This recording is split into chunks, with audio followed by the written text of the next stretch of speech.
meus alunos do segundo ano do ensino médio. Hoje nós vamos falar dentro da nossa unidade 4, vamos falar sobre as tendências, né, de fim de século nas artes brasileiras. Então nós vamos falar sobre o Brasil, final do século XIX, vamos falar sobre as obras de Rodolfo Amoedo e Belmiro de Almeida. E vamos encerrar a nossa aula com uma atividade de pesquisa que eu vou orientar vocês sobre qual o procedimento que vocês vão tomar para realizar a atividade. Tá? Bem, o que a gente tem que saber sobre o Brasil? Qual é a característica do Brasil no final do século XIX? Nós temos que saber que a arte brasileira ela dialogou com várias e novas tendências da arte mundial, tá? Até porque estava acontecendo uma série de mudanças políticas e sociais aqui no Brasil, tá? Então o que acontece? Há alguns artistas que tinham como postura, né, seriam anti-acadêmicos, tá? Eles buscavam uma atualização nas novas tendências europeias, tá? Por quê? Porque o cenário aqui, o cenário local, ele era tímido, ele era limitado, tá? E isso atrapalhava, tá? Porque a valorização da arte plástica, no caso a arte produzida aqui, ela dependia muito do reconhecimento oficial, porque em termos políticos que estava sendo alvo de preocupação e usava-se a arte para fortalecer isso daí, era a construção de uma identidade e de uma cultura nacionais, tá? Então, isso, inclusive, teve maior ênfase após a proclamação da República. Então, a arte ela acabava se colocando a serviço desses ideais, né, desse tipo de formação. Bem, então, com isso aconteceram uma série de transformações na forma de produzir arte mundial. Por quê? Porque aconteceram eventos em que o novo se expôs, né? Um desses exemplos foi as exposições universais, tá? Então, o que acontece? Depois desse evento, colecionadores que faziam parte da elite econômica, da elite intelectual brasileira, eles iam na Europa para comprar quadros.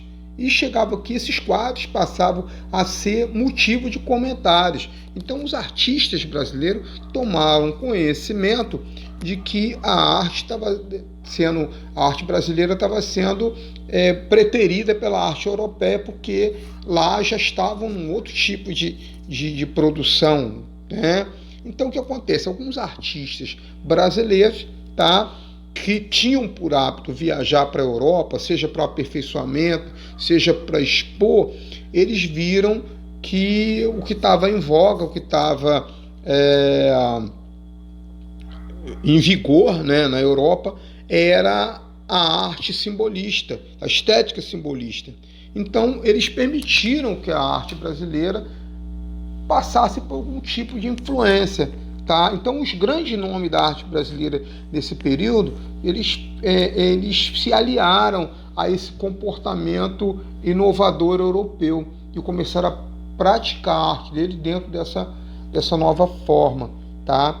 Então, a característica dessa nova forma de produzir era a irreverência, era a independência total em relação à arte acadêmica, a arte ditada. Quando eu falo arte acadêmica, eu estou falando a arte ditada pela academia. Quando eu falo de academia, eu estou falando que é a escola de formação do pintor. Porque quando você cursa academia, você vai fazer dentro da estética da sua formação.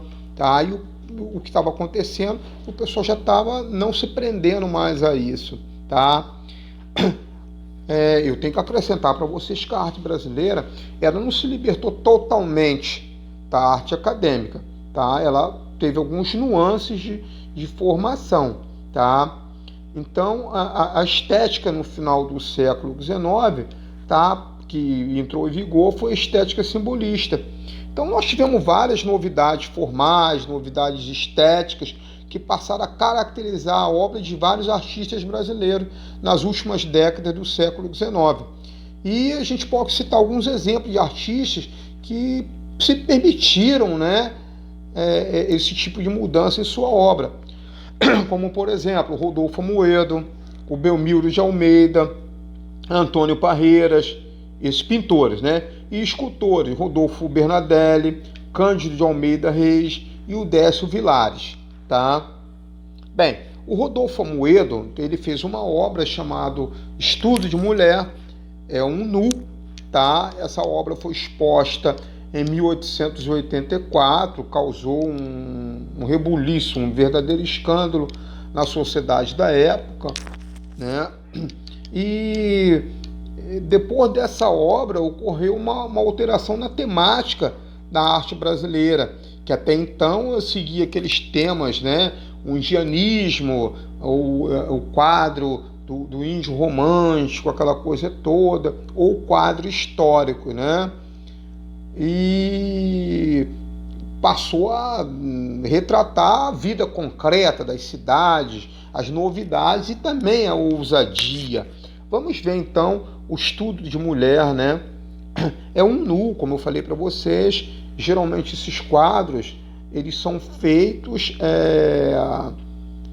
através, né, por meio de uma modelo que posa para o pintor, tá? E ele produz essa obra com base nessa exposição do seu modelo, tá? Ela está deitada, não está olhando para a gente, ela está virada para a parede, então a gente não sabe dizer se ela está adormecida ou se ela está simplesmente virada para preservar a sua identidade facial, tá? É uma obra que não é de grandes proporções, tá? Mas teve o seu momento de destaque em 1884, tá? Bem, a outra obra é a obra de Belmiro de Almeida, o nome dela é A Rufus, é uma obra de 3 anos depois né? E é uma obra de pequena dimensão, 89 centímetros por 116, e o Belmiro de Almeida, ele teve preferência por retratar na obra dele os conflitos da sociedade burguesa da época, tá?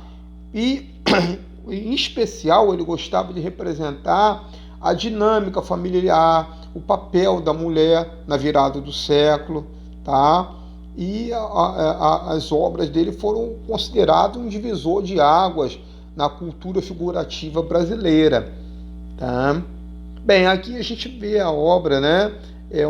Parece que está havendo um conflito entre um marido e a sua esposa.